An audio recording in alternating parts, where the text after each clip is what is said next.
My name's Stacy. I am support for Viria. And my name's Jeremy. I'm a driver for Viria. And today we're going to be talking about communication and why it's important. As a support person, one of the things I have noticed is communication is very important on both sides.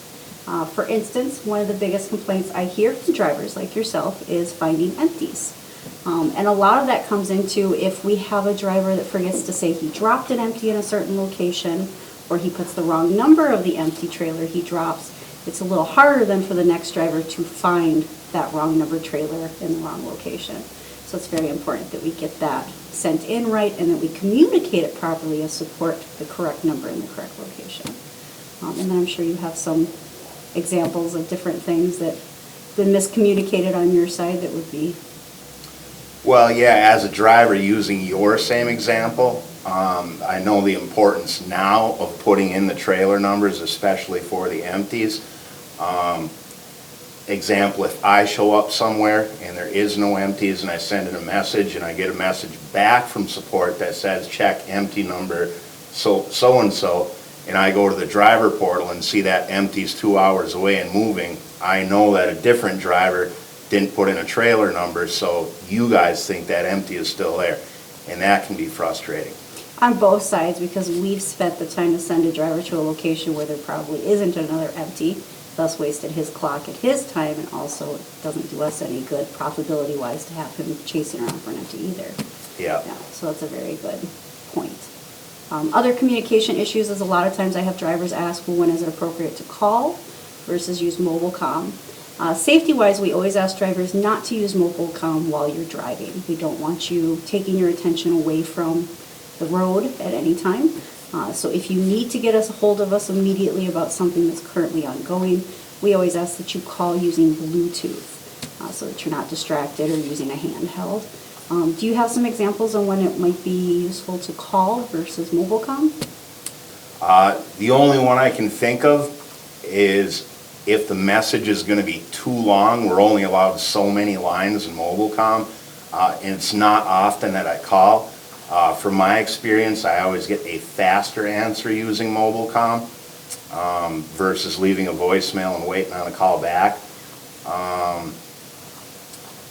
Boy, I can't think of one example when it's appropriate to call. But that's a very good example. As a support person, I actually watch 5 different fleet leaders, and each fleet leader has 25 drivers.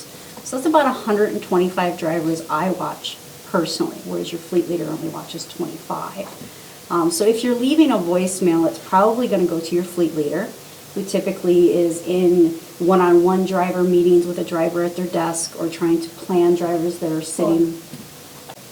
So as support, I watch 5 fleet leaders. There's currently 2 people in support. Each fleet leader has approximately 25 drivers. So like Jeremy was saying, I watch those mobile comm messages. That's basically my sole job. So I'm taking care of all those as soon as I can to make sure drivers aren't held up on their clock, they're getting the information they need as soon as possible, and we keep them rolling. If you call, though, you're going to get your fleet leader's voicemail. Typically they're in driver meetings, one-on-one, training instance, or they're trying to plan a driver or take care of a driver that's broken down.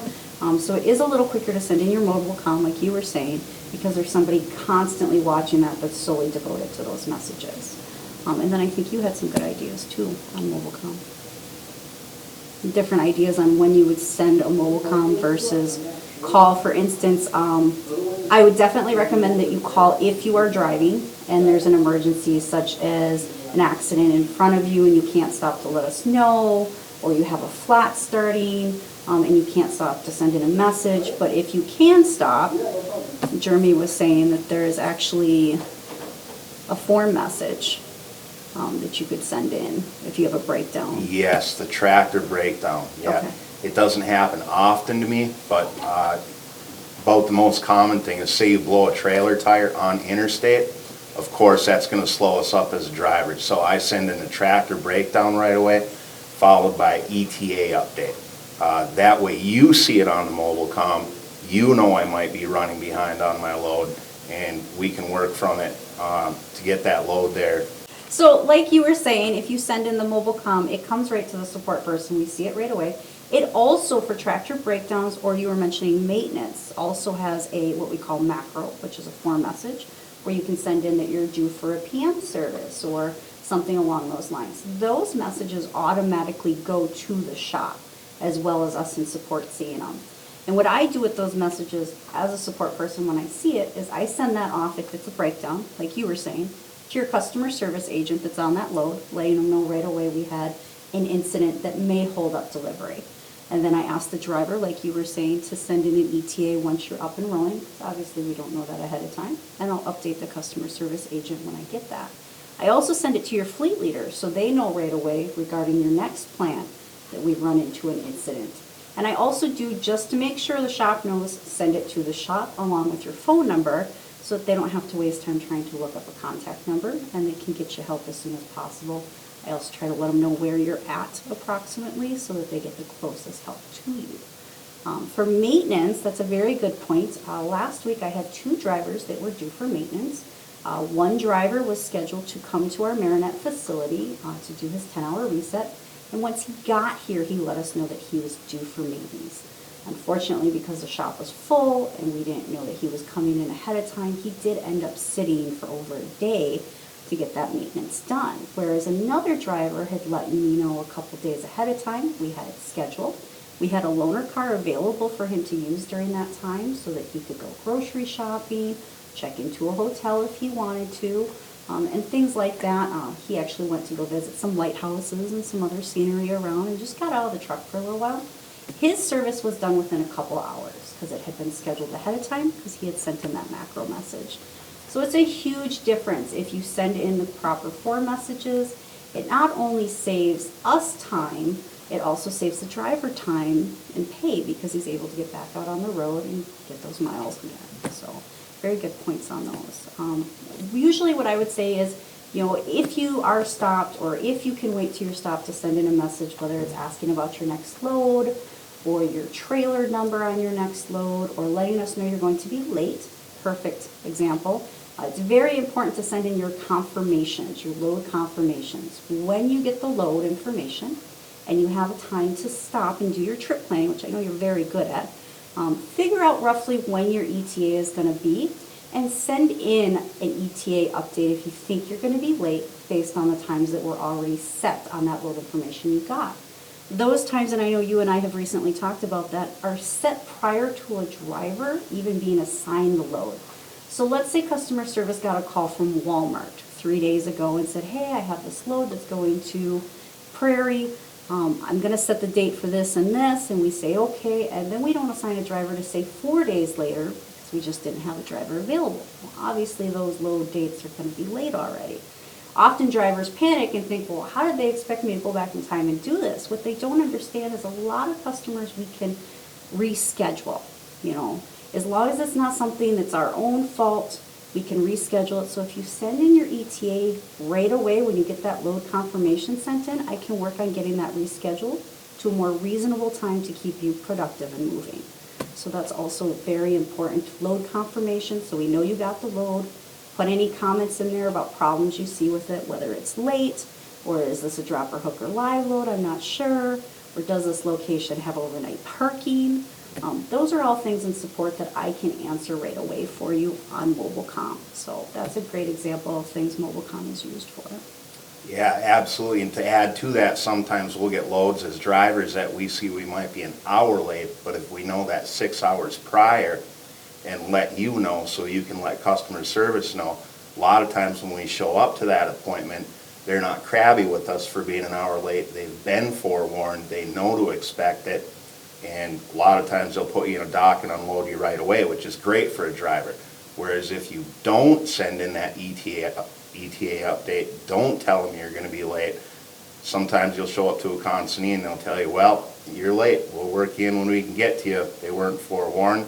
So it works better as a driver, too, to let Stacy or customer service know when you're going to be running late.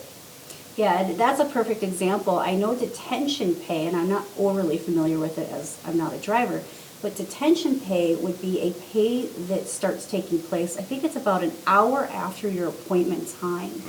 Now, the customer doesn't pay Viria until 2 hours after your appointment time if you're still there. However, Viria pays their drivers starting 1 hour after the appointment time. Now, if you are there late and you haven't forewarned us and we haven't gotten that appointment reset, you're not eligible for detention pay.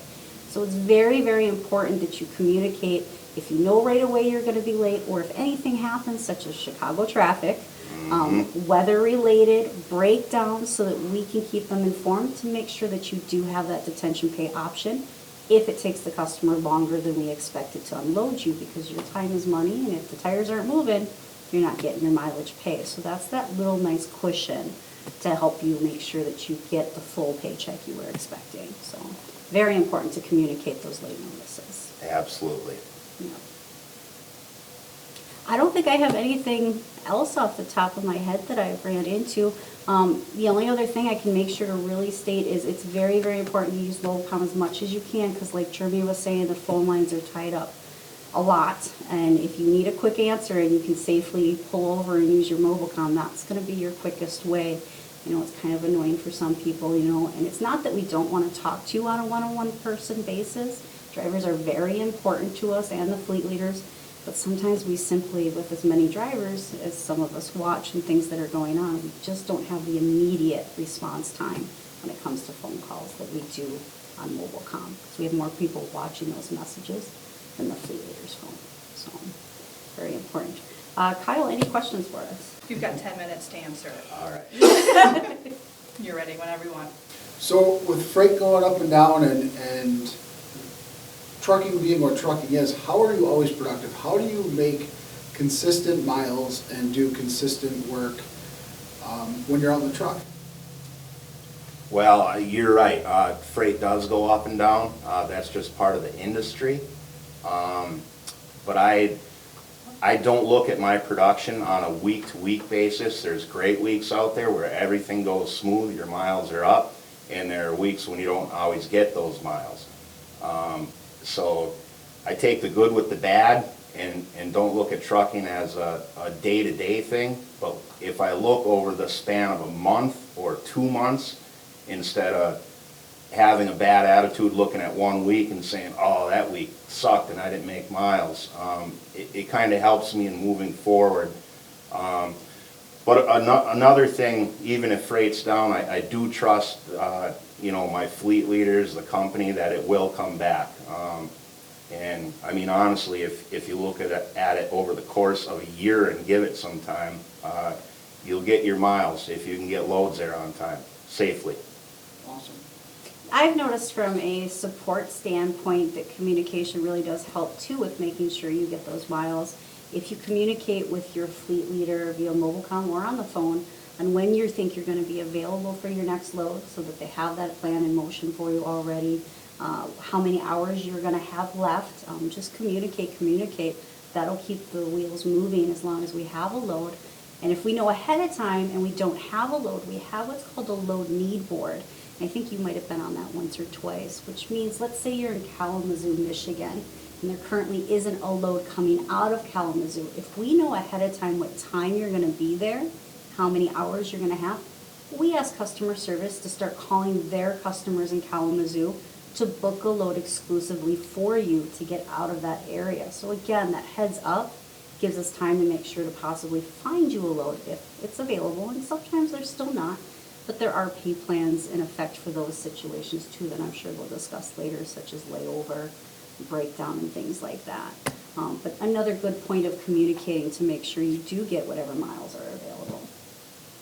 And the last question I'm going to ask both of you, I know from a driver's standpoint, you send in your mobile message and you're sitting there in 5 minutes watching for a message to come back can feel like a day and a half in the truck sometimes, especially if your clock's running short and stuff like that.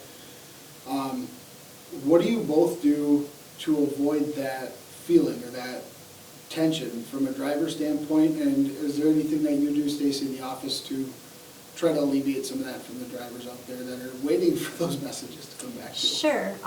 Everybody's a little different. Personally, I don't have a very good attention span or patience level, I'll be outright and admit that. So as soon as I see a message in, even if I don't have an answer right away, like, hey, is my next load going to be ready early? I will at least respond and let you know I'm checking with customer service so that you know we at least got the message. Typically, we tell drivers to give us about 15 minutes. And that's more for when a driver says, hey, I need an empty. And they're actually at a location now needing an empty immediately. Had they given us a little update if it was possible, I would have had one ready. But since we're now needing one immediately, it may take up to 15 minutes to find that empty location and the trailer number for you. But again, I try to remember you guys are in a truck all day. You're not making money if your wheels aren't moving. I try to at least tell you I'm checking now for you. I don't know if you have any other suggestions that may help those situations, but... No suggestions. I mean, you usually get back to us in a timely manner. Kyle, you're right. 5 minutes can feel like an eternity waiting on an answer in a truck. But I can tell you, when I was a brand new driver, I used to get impatient, and it used to give me this rush mentality, like I was in a hurry, which is something I had to learn how to avoid that feeling. Those 5 to 15 minutes really don't make or break my day. I know Stacy will get me an answer. I know I'll get my next load and keep moving. Awesome, that's a really good way to look at it. Just to recap, again, we were talking about communication is not just beneficial for the office support people or the fleet leader. It's also important for drivers such as yourself, because communication both from our aspect and from your aspect helps things keep moving, helps things more productive, and it just overall makes the day go faster and smoother if we communicate together. I can't do what you do. I have a lot of respect for drivers. It's a talent that I don't possess, and so I just ask that you relay any information that you come across that you think I need to know, and we'll make sure that we keep each other moving. Likewise, and I can't do what you do. Sitting in front of computers not for me, but you rock at what you do. Oh, I think you rock too.